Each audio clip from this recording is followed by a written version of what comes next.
Hello YouTube, it's D.B.T show. Star Wars Episode 1 Race Review, Part 2. If you haven't watched Part 1 yet, go back and watch it. I talked about the arcade machine, graphics, multiplayer, controls, music, and gameplay. Now I'm on to the good stuff. And the one I talk about drivers and pod racers. I'm not talking about all of them, I'm just picking out the ones I like the way they look. Here's my favourite one, Bullseye Nab 1. This pod racer is an absolute godsend when you get it. Even when you first have it, its stats are pretty decent. But I like to call this pod racer the record breaker. Sometimes, even when you come in second, you get to break records on laps.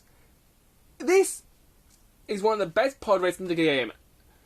And it's very, very streamlined, so if you want to get through tight gaps in between races and you can definitely do that. That's all the pod races I have. There are a few more, but you can only unlock pod races if you get first on pretty much every race. I've beaten most of the tracks in this game, all by one. The one that I can't beat is very, very difficult. Anyway, now let's talk about the drive. I want to talk about some more stuff.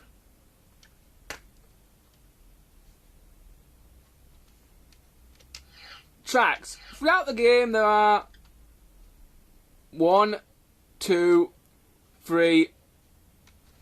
main circuits.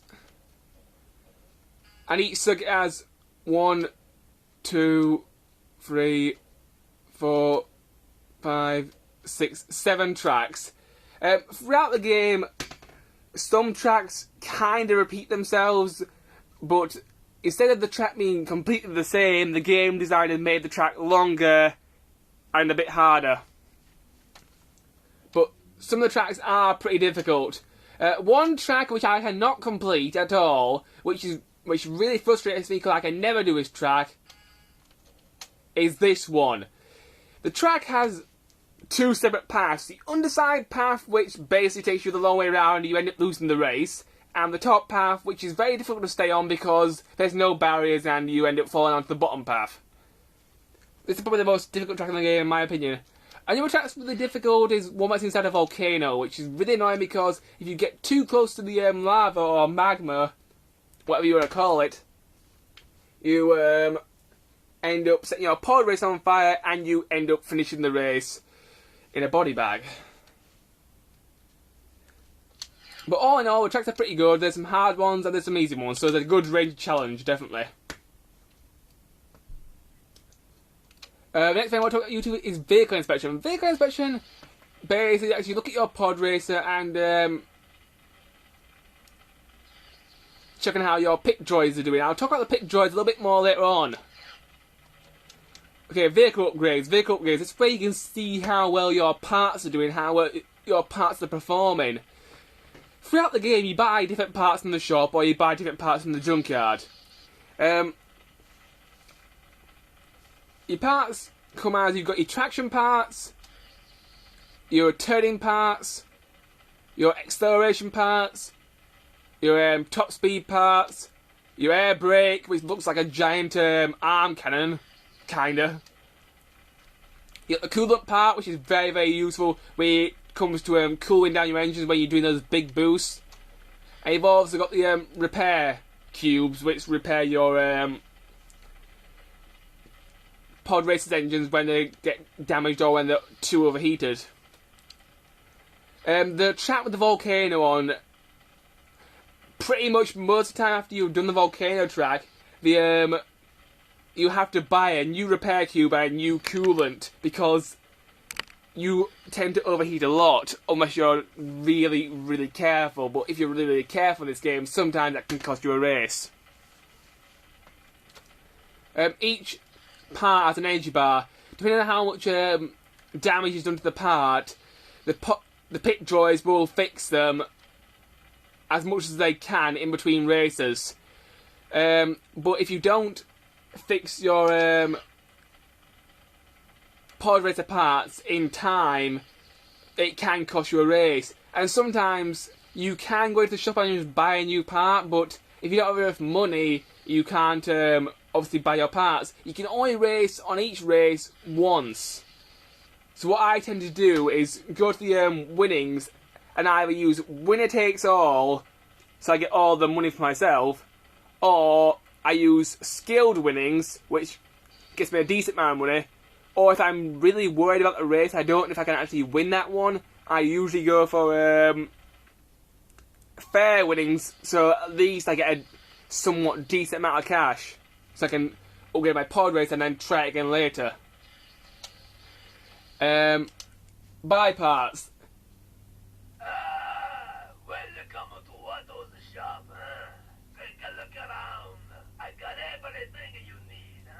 Thank you, Mr. Flying Alien Bug Thing. The shop, it's basically where you buy parts to upgrade your pod racer. Throughout the game, Unless you upgrade your pod racer, I think. throughout the game, the shop upgrades itself and you unlock more parts. Have you seen my chance cube?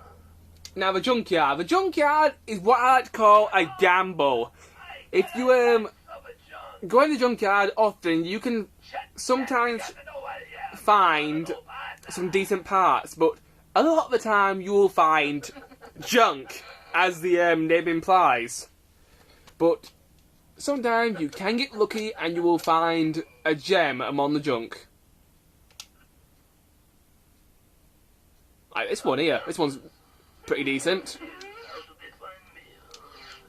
They come here and mess up my store.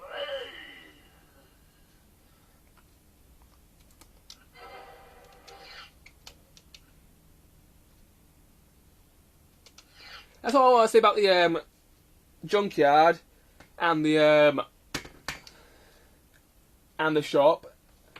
Now let's go to the one last race. I'll go to my complaints. Let's see. Let's try this one. This one's one of my favourite tracks. It's quite an icy track, so you've got to keep your eye on things, and it can get kind of slippery at times. But yeah. Ammo off. One time when I was playing the game, I actually managed to get my pod racer up to 1,000 miles an hour. Yeah. I don't quite know how I did it, but these pod races can be really, really fast. And the speed that the N64 can put out for this game is absolutely phenomenal. You actually do feel like you're going that speed sometimes. Like, it's sometimes very difficult to control. As you can see, I'm sort of slamming against the wall a little bit here. On this track, you just kind of like learn to fly a little bit. I don't think it's really good about this game. It actually uses the rumble pack, and when you hit things or get damaged in certain ways, or whilst you're using your boost, the rumble pack will activate and give you a little jolt. It is kind of cool. It does enhance the experience of, and it makes you feel like you're driving a pod race at 1,000 miles an hour. Whoops! See what I mean? This track is slippery. That's why that happened. After this race, YouTube, I will go on my complaints. I just wanted to show off a bit more gameplay and show people how awesome this game is compared to the arcade version. The arcade version, yes, it has better graphics, but the N64 version, with its expansion pack in, comes pretty close. And as you can see, I just got a new lap record. That's what I mean by Bullseye being one of the best racers in the game, because he can just break records like nothing. He's just awesome. One of the things that me and my sister used to like to do when we were kids, we used to pick a pod racer each. We used to just ram into each other and go demolition derby, see who could last the longest.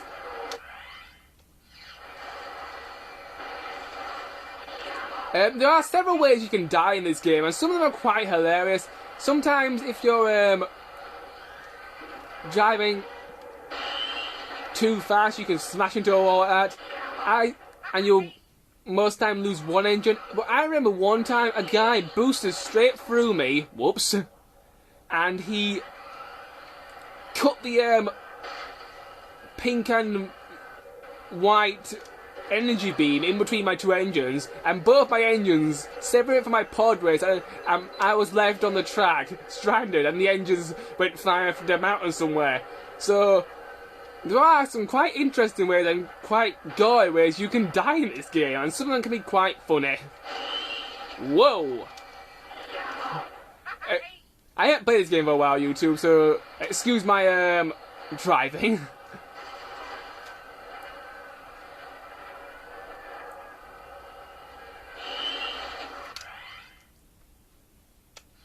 I'm going to finish this lap for YouTube, then I'm going to go into my complaints. So this track is longer than I expected.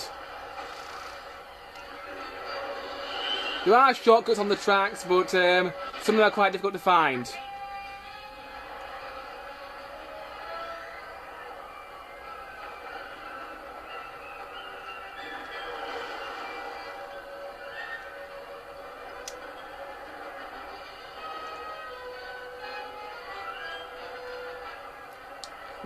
More often than not, on the final lap, the game will change the music to a more fast-paced tune, so you need to speed up in order to keep your place.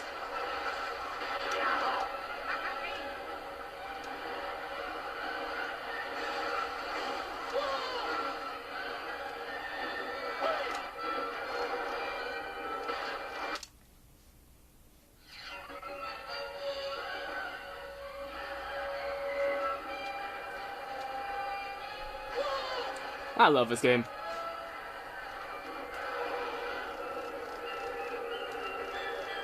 $800, $900. Oh, I'm on fire! And the pit droids have a bit of a hard time repairing that, but I think they can handle it. You can only get 3 pit droids in the entire game. They are quite expensive, but why I suggest you buy your pit droids as soon as possible, because you definitely gonna need them.